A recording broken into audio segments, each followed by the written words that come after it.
What is up, everybody? Welcome back to the channel. If you are not subscribed, make sure you hit that subscribe button. So I'm happy to be back doing an Ohio State video. It's definitely been too long, but I wish I was back with better news. Ohio State quarterback Matthew Baldwin, it was announced today, is entering the transfer portal, and his time at Ohio State has come to an end. So this is just a shocking bit of news. When I saw this come across my notifications, I was just completely shocked by this. Everybody was blindsided. I'm pretty confident in saying nobody saw this coming, just completely out of left field. The timing makes no sense. The reasoning behind it makes absolutely no sense. Why wouldn't he just do this 2 months ago when Tate Martell did it? Why not just use the same reasons Tate Martell used, the coaching change from Urban Meyer to Ryan Day, and that would be an easy out for him. He could have transferred out, and he could have been starting this year for another school most likely, but now he's probably going to have to sit out a year. I hope the NCAA does not approve this guy to get instant eligibility, because it's a real slippery slope for the NCAA right now. You can't just be approving anybody and everybody for any reason that they throw at you. I just decided I wanted to be closer to home. Sorry, buddy, that's not good enough. He's going to have to sit out a year. I would hope he have to sit out a year. Now, I'm not rooting against the kid. I definitely wish him the best, but I just don't understand the timing here. I don't understand his reasoning behind it, and I just don't understand what his expectations were. If it is about the competition, which he says it's not, what did you expect coming to an elite program like Ohio State? You knew the guys that were in the quarterback room ahead of you. He's only 1 year removed from high school. Last year was his first year at Ohio State. He was coming off an ACL, so you assume you're not going to start for a while regardless, but you were just a freshman last year. We had Dwayne Haskins here. He decides to go pro. Tate Martell transfers out. Justin Fields transfers in from Georgia. Now, Justin is obviously a five-star super prospect, one of the highest-rated players to ever come out of high school into college football. But the thing is, he's not that experienced. He doesn't know the Ohio State playbook. He doesn't know the program as much as Matthew Baldwin does. So Matthew Baldwin had a little edge up on him there. And as far as Ryan Day made it sound, this was a real quarterback competition. So 1 year removed from high school, you're just coming off an ACL, and you are battling Justin Fields for the starting quarterback job at Ohio State. During the spring game, he didn't say anything about this. He made comments about, I'm not one to run from competition. I welcome it. I understand the best player is going to play at Ohio State, and I hope I can just be that best player. So this move just makes absolutely no sense to me. I don't understand the timing. Again, why not just do it when Tate Martell did it? I mean, maybe him and his family really just did talk about it and decided he just wanted to be closer to home, but it doesn't make much sense to me.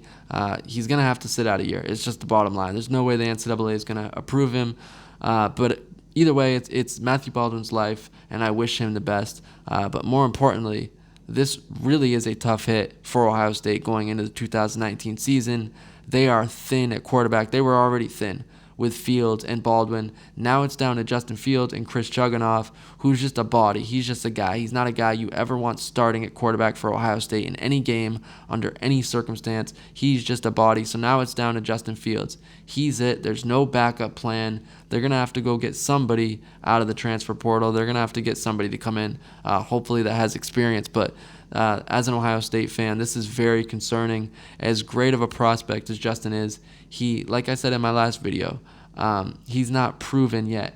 And to me, I don't think he's the greatest passer of all time. He's obviously a super athlete, but I just don't think he's a guy that can throw 50 times a game like Dwayne Haskins could, and I really think that's how Ryan Day wants to play, and that's how he's going to call plays. But Ohio State, bottom line, they're going to have to get back to running the football.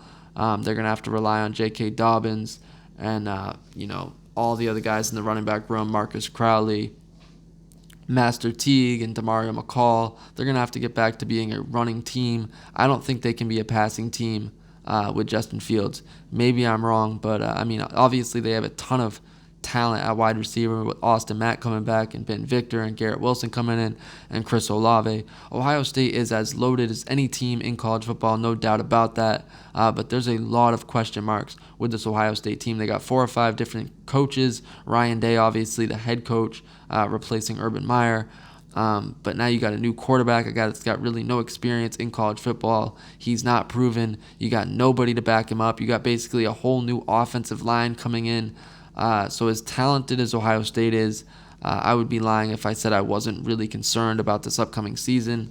Like I said, on paper, the talent's there. If they can put it together, it's going to be great. If Justin Fields lives up to the hype, then there's no problem. Everything's going to be just fine, and Ohio State probably be competing for a national championship. But one thing is for sure at this point, Justin Fields better be the truth. He better be the whole damn truth and nothing but the truth. This kid better live up to the hype, because if he doesn't, it's going to be an absolute mess for Ohio State, because they got no backup plan now. Matthew Baldwin gone, Tate Martell gone, Dwayne Haskins gone. It is now all on Justin Fields' shoulder. He not only has to perform at an elite level, at a superstar, Heisman-type level, but he has to stay healthy too, because Justin Fields now cannot get healthy. If I was Ohio State, we'd be going over the playbook and still doing reps and stuff like that, but you better keep this kid healthy no matter what this offseason. That needs to be the number one priority, because at this point, Justin Fields cannot get hurt, or Ohio State is going to have a disaster 2019. So anyways, that's it. Matthew Baldwin, out of nowhere, decides he wants to be closer to home. He doesn't want to be with the Buckeyes anymore. He's transferring out. Now he thanked Buckeye Nation and said he appreciated his time and the memories, and it was nothing against Ohio State, and it's not that he was running from competition. It's just that him and his family prayed on it and decided he wanted to be closer to home, and that was best for him and his family. So good luck to Matthew Baldwin. I wish the kid nothing but the best, but it puts Ohio State in a very tough situation going forward. So anyways, Buckeye fans, let me know in the comments what you guys think of this. Just odd timing to me. I don't know why he wouldn't do this when Tate Martell did it. It would have been a much easier excuse as to why he's transferring. But right now, he has really no case to be ruled eligible for this year. So to me, no doubt he's going to have to sit out a year. So I don't know. It doesn't make sense to me. But anyways, Buckeye fans, let me know in the comments what you guys think about this move by Matthew Baldwin. Don't forget to like, comment, subscribe. I will catch y'all later, and go Buckeyes.